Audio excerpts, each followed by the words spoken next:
Class, this is going to be a discussion of the Best Trust Bank case study, okay? It is located at page 522 of the book. And I want you to take a few moments to read the case study. And as you read a case study, as we always said, when you open a case study up for the purposes of an MBA program, we're always going to ask ourselves 4 questions. The first question, what worked? The second question, what didn't work? What mistakes are they making?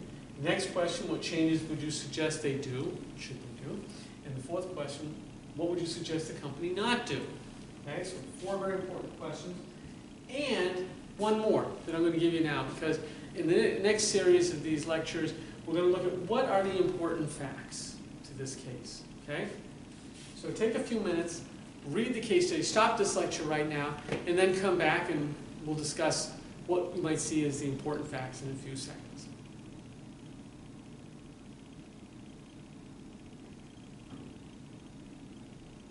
Well, welcome back.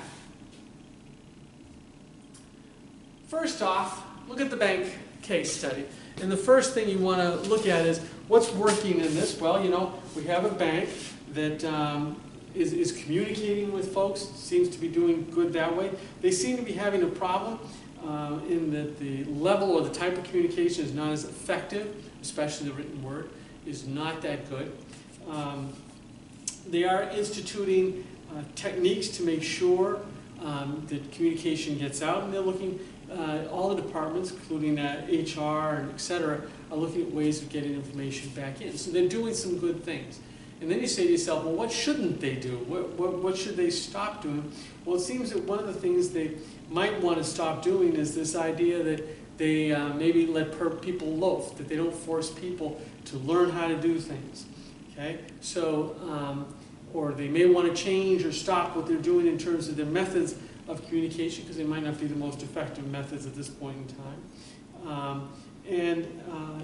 They might also want to have a situation where they realize that the guy in charge, I think his name was Paul, he says maybe his skills aren't that best, he has to go back to school.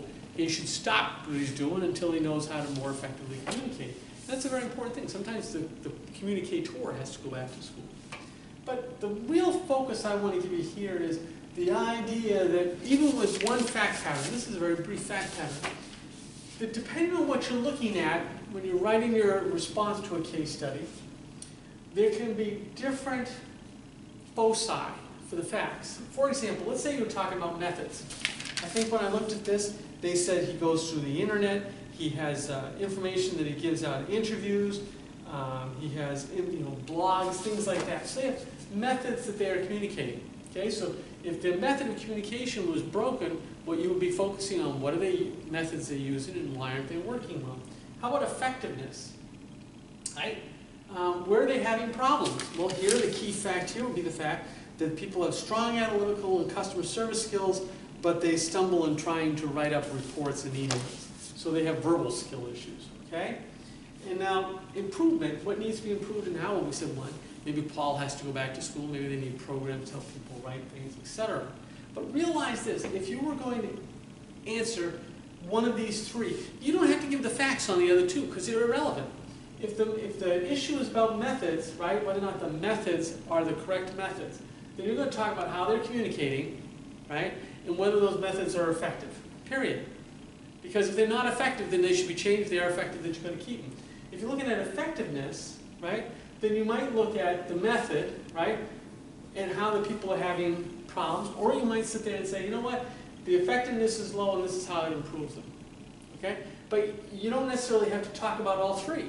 You're going to focus on maybe one. And then improvement, you might talk about effectiveness. It's very effective if people are doing X, Y, and Z, right? And this is how it would change it. In other words, the facts are always there, but not necessarily all the facts have to be used to answer this different questions. You're picking and choosing the facts that are best for the issue that's presented.